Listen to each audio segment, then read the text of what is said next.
Folks, this was a two-page memo, but one that potentially impacted and froze money to as many as 2,600 programs in the federal government. There was huge pushback. What happened? That's absolutely right, Chris. This is a major turnaround for the Trump White House, rescinding this memo that went out late Monday night that caused all sorts of chaos and confusion, ordering federal government departments and agencies to freeze what could have been hundreds of billions of dollars in federal aid funding while those agencies were ordered to comply with President Trump's new executive orders. Now, in a new memo that I obtained about 45 minutes ago, the OMB has officially rescinded that Monday memo. This comes after enormous pushback from Democrats who argue that this could harm programs that their constituents rely on in red states and blue states. It has sparked some reaction already here on Capitol Hill. The rescission, that is. Senator Chuck Schumer, the Democratic minority leader, says, quote, "Though the Trump administration failed in this tactic, it's no secret that they will try to find another.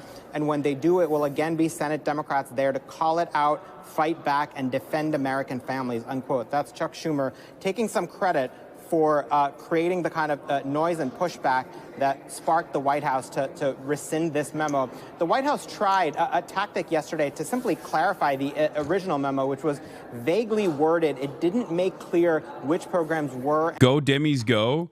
Dude, they didn't do anything. That's what I'm saying. This is what I mean. They just straight up did not do anything. They literally didn't do anything. The Republicans were like, the one guy that did something was a Reagan-era judge. And I'm not even giving him that much credit because it's or not the Reagan-era judge. The freeze wasn't. The Reagan-era judge was for the... Oh my God, there's so many executive orders. The Reagan-era judge was against birthright, which was like clearly unconstitutional. There was another judge that applied. I don't know if he was a Reagan-era judge or not, but there was another judge that obviously applied a stop, a Biden judge, a Brandon judge. That's it. That's the only thing that Democrats technically did. What remains of the judicial system that hasn't been completely destroyed.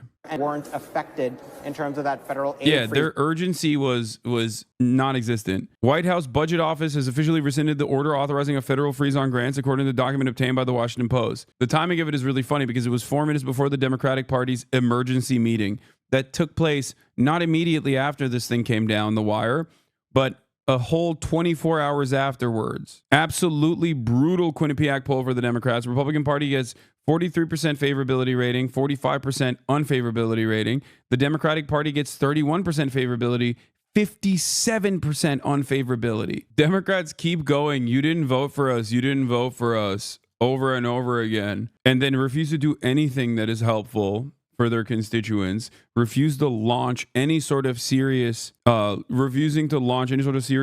against the Republican Party, trying to undermine their agenda in any meaningful fashion.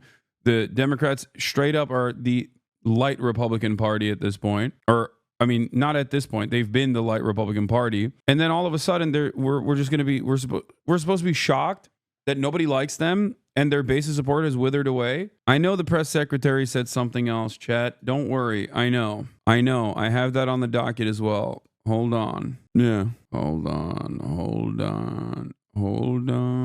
Where is it? Ay. We're so fucking cooked, dude. Oh. One of the big questions there was Medicaid. The White House was not clear initially whether Medicaid would be part of that freeze. That's 72 million people who had health insurance who could potentially be affected. They issued a clarifying memo yesterday saying that Medicaid was not affected, but still the confusion that this has sparked across the country appeared to be enough for the White House to say simply no need for the federal aid freeze anymore. And the agencies and departments can try to comply with President Trump's executive orders without the more aggressive action of freezing aid. In a way, Chris, this is politically the first win that Democrats have had in the new Trump era. This was something that the Democrats were very united on in terms of pushing back, right in their sweet spot of saying, of trying to convey to voters that they're the party of middle-class benefits and using the government to try to protect people who need it. So next steps, Trump's executive orders remain in place. He's signed a flurry of them. Now the government is going to have to try to implement them without this drastic step. Okay. Couple points here. Number one, Caroline Leavitt, the press secretary, said this is not a rescission of the federal funding freeze. This is simply a rescission of the OMB memo. Why? To end any confusion created by the court's injunction. The president's executive orders on federal funding remain in full force and effect and will be rigorously implemented. Now, as you guys know, this is happening because, well, the real reasons why it's happening is because this has been a fantasy project for the Republican Party for quite some time, which is undermining the federal government and destroying all the grant structures that go to 501c3s that work with underserved people or any number of different causes, including veterans and things like that. But the reality of the matter is the Republicans have fantasized about turning this process into a privatized one for quite a while. And, Trump, the mad lad, is absolutely doing it, right? He's pushing for it at least. So this is something that the Republicans have fantasized about for quite a bit. But the reason why they say they're doing this is even more insane. If you ask Donald Trump, the reason why they're doing this is because they want to combat woke. That's right. They're doing this because they want to combat woke. They're looking at the federal government grants, like spending grants, and they are investigating which one of those grants are going to quote unquote woke causes. It's crazy. Yeah, they're looking at Marxist equity initiatives. So if you are, I don't know, working with like homeless people or something, and that is considered obviously a Marxist socialist equity initiative, then yeah, your funding is going to get taken away. No more funds for that sort of thing. The only initiatives that are allowed is if you teach homeless veterans how to do cryptocurrency schemes or something. Bootstrapping. In court just now, the states are introducing press secretary saying the funding freeze is still active as evidence that the lawsuit should continue. Judge McConnell says that prior to the withdrawal of the OMB spending freeze memo, he was inclined to issue a temporary restraining order given the lack of clarity / potential for harm. Now he thinks there may need to be a case-by-case legal action as funding is blocked. The states say the White House statement suggests the original sweeping spending freeze is still in effect, even if the OMB memo describing it has been pulled. The harm continues, they say. So they want a restraining order. Judge McConnell will grant the restraining order, saying the withdrawal of the hugely ambiguous OMB order is only a distinction without a difference based on comments by President's press secretary. What? Just to be clear, this isn't Buzz Lightyear the toy. This is the origin story of the human Buzz Lightyear that the toy is based on. Yeah. Do you think community health centers fall under equity? What do you think? Yes. Anything that is like helping underserved people, underserved communities, populations, marginalized people in general is yes. 100%. It is 1,000%, not 100, 1,000% Marxist nonsense.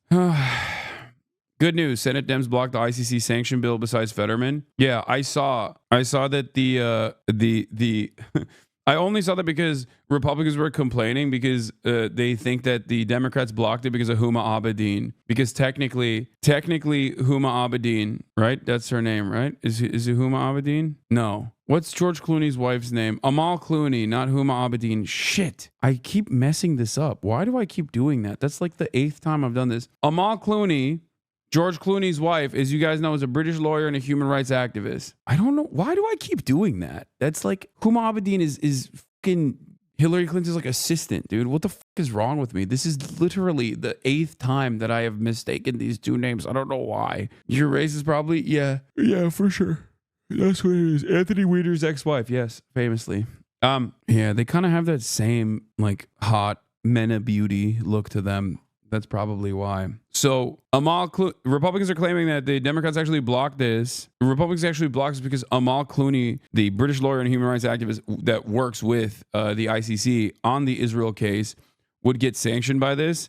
So George Clooney made the boss call to the Democrats, as he's a top donor of the Democrats, and told the Democrats to, go against this. That's the speculation. And I think it's very funny that the Republicans think that the Democrats actually give a shit about George Clooney to that degree. They don't give a shit about anything. What is this?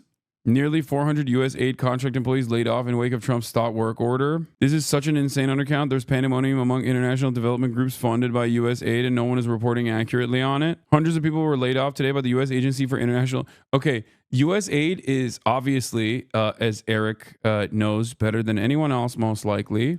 Shouts out to Eric. You've seen his very funny GeoGuessr meme videos. 60 billion was cut out of international development overnight via U.S. aid. Got a call from a good friend in Guatemala last night telling me U.S. aid funded jobs internationally have been effectively terminated overnight. There are tens of millions of people around the world who are directly sponsored by these folks. USAID does a lot of bad shit, but a lot of good people work for them internationally. Many colleges in Guatemala and internationally are now cut off from funding. So that's what I was going to say as well, which is that Eric knows better than anyone else that USAID is also a part of the CIA and aids and abets the State Department in doing soft power initiatives, some of which are very good and necessary. And then also, a lot of CIA shit that is masquerading as simple civil society organizations that they're funding in an effort to engage in destabilization of foreign adversaries or nations that we have material interest in.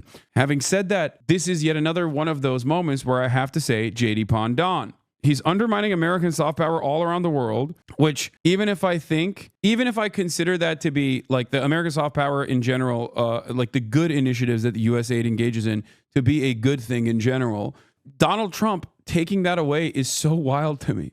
Like he's JD Pondon. He is picking apart the American government and just destroying it. Like all of these things that have taken a long ass time to put together, a long ass time to build. JD Pondon has come in and said, nah, it's over. It's over. It's done. No more soft power, baby. No more soft power. We're just cooking America. We are cooking the United States of America on the global stage.